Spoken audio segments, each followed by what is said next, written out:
ایک لمحہ تمہیں ایسا بھی میسر ہونا چاہیے اپنے اوقات زندگی میں جس میں تمہارے اور تمہارے رب کے درمیان کوئی بھی نہ ہو۔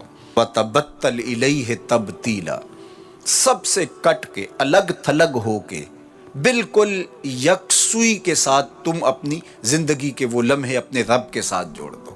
جس طرح ایک روایت میں فرمایا لی مع اللہ وقت لا یسعنی فیہ نبی مرسل ولا ملک مقرب، میرا اور میرے رب کا معاملہ کبھی ایسا ہوتا ہے درمیان میں نہ کوئی فرشتہ ہوتا ہے نہ کوئی رسول اور پیغمبر ہوتا ہے، وہاں میرا اور میرے رب کا ہی معاملہ ہوتا ہے۔ تو یہ یکسوئی کے لمحات ہیں، تو ہمیں بھی حضور علیہ الصلوۃ والسلام کے سینے سے نور لے کے اپنی زندگی میں کچھ ایسے اوقات مقرر کرنے چاہیے، اور وہ بہترین وقت میرے رب نے خود بیان فرمایا ناشیۃ اللیل ہے، وہ سحری کا وقت ہے، وہ رات کے لمحے ہیں، وہ پچھلے پہر کی مبارک گھڑیاں ہیں جب رحمتیں چھم چھم اتر رہی ہوتی ہیں اور اللہ کی رحمتیں بندے کا استقبال کر رہی ہوتی ہیں۔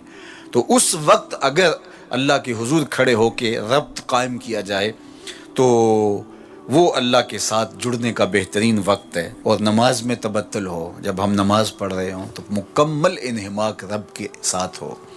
سیدنا علی المرتضیٰ رضی اللہ تعالیٰ عنہ کے بدن میں تیر لگا ہے اور وہ نماز میں مصروف ہیں اور تیر نکال لیا جاتا ہے، جب سلام پھرتا ہے تو پھر آپ کو پتہ چلتا ہے کہ یہ تو جو ہے وہ تیر تھا جو نکال لیا گیا۔ تو یہ انہماک ہے، رب کے ساتھ انہماک۔ اور وہ فرمایا گیا حدیث جبریل میں کہ اپنے رب کی اس طرح عبادت کرو کہ گویا تم اسے دیکھ رہے ہو، اور اگر یہ کیفیت پیدا نہیں ہوتی تو کم از کم یہ کیفیت تو ہو کہ وہ تمہیں دیکھ رہا ہے۔ فَاتَّخِذْهُ وَكِيلًا، اور اسی کو کارساز بناؤ، اسی پر توکل، اسی پر بھروسہ، اپنے امور اسی کے سپرد کرو۔ جب اپنے امور اپنے رب کے سپرد کرنے کا مزاج پیدا ہو جاتا ہے، زندگی سوکھی ہو جاتی ہے۔ تدبیر کریں، اس کے لیے حکمت عملی ضرور آپ وضع کریں، لیکن کچھ کام کر کے اللہ پہ چھوڑ دیں۔ اگر توکل بھی یہی ہے کہ آپ گھٹنا بھی باندھیں اور سپرد اللہ کے کر دیں، اسی کی طرف سے کام ہوتے ہیں اور وہی کارساز حقیقی ہے۔ تو فرمایا کہ فَاتَّخِذْهُ وَكِيلًا، اسی کو کارساز بنا لیجئے اور اسی پر اپنے کاموں کو چھوڑ دیجئے۔ جو کشتیاں اس کے نام پر ڈال دی گئیں وہ ڈوبتی نہیں ہیں، وہ منزل تک، ساحل تک پہنچتی ہیں۔ تو ہمارا تو اتنا ہی کام ہے کہ کشتی ڈال دی، لیکن اس کو پار لگانا تو اسی کا کام ہے۔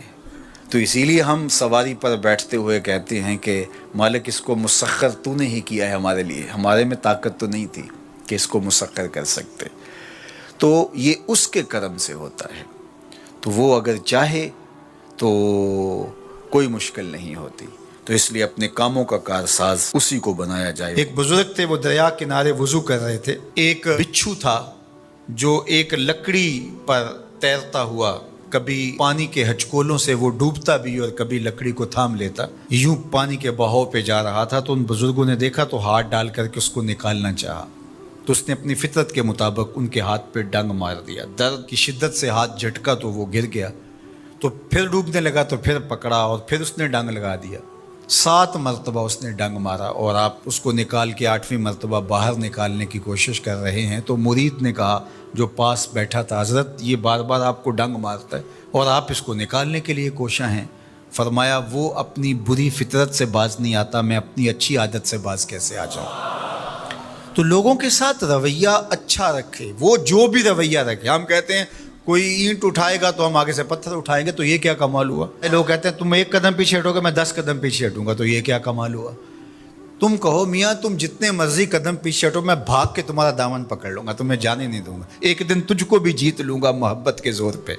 ہم کہتے ہیں کہ فلاں میرے ساتھ اچھا سلوک کرتا ہے تو میں بھی اچھا کرتا ہوں، فلاں کا سلوک میرے ساتھ اچھا نہیں ہے تو ٹھیک ہے، جس طرح وہ چلتا ہے میں بھی اسی طرح چل رہا ہوں۔ یہ تو پھر برابری ہوئی۔ اگر کوئی برائی کے ساتھ معاملت کرتا ہے تو آپ بھی اس کے ساتھ ایسے ہی کرتے ہیں، تو برائی میں برابر ہے۔ اور اگر آپ کے ساتھ کوئی اچھا سلوک کرتا ہے تو آپ بھی اس کے مقابلے میں اچھا کرتے ہیں، تو پھر بھی آپ برابر ہیں، لیکن اچھائی میں برابر ہے۔ تیسری صورت یہ ہے کہ کوئی آپ سے اچھا سلوک کرتا ہے اور آپ اس سے برا سلوک کرتے ہیں، یہ بدترین صورتحال ہے۔ اور سب سے بہتر صورت کیا ہے کہ کسی کا رویہ تلخ بھی ہو، کسی کا انداز نامناسب بھی ہو، کوئی آپ کے ساتھ برا سلوک بھی کرتا ہو، لیکن آپ اس کے ساتھ اچھا سلوک کرتے ہیں۔ خون کا رشتہ ہے، دودھ کا رشتہ ہے، وطن کا رشتہ ہے، ہمسائیگی کا رشتہ ہے، آپ کے ساتھ اس کی تعلق داری ہے، آپ کے آباء و اجداد کی آپس کے اندر سانجھ تھی اور آپ اس کو نبھا رہے ہیں۔ تو یہ ہے بہترین رویہ کہ کسی کا کوئی بھی رویہ ہو، آپ اس کے ساتھ اچھا رویہ اختیار کرتے ہیں۔ حضرت عقبہ بن عامر رضی اللہ تعالی عنہ کو حضور نے ارشاد فرمایا تھا، سل من قطعک واعط من حرمک واعف عن من ظلمک۔ اے عقبہ بن عامر، جو تجھ سے تعلق توڑے تو اس سے تعلق جوڑ، جو تجھے محروم رکھے تو اس کی جھولیاں بھر دے، اور جو تیرے پہ زیادتی کرے تو اس کو معاف کر دے، اس سے درگزر فرما۔ یہ بہترین کردار ہے جس سے ایک اچھا ستھرا پاکیزہ اور مناسب معاشرہ ترتیب پاتا ہے اور ترکیب پاتا ہے۔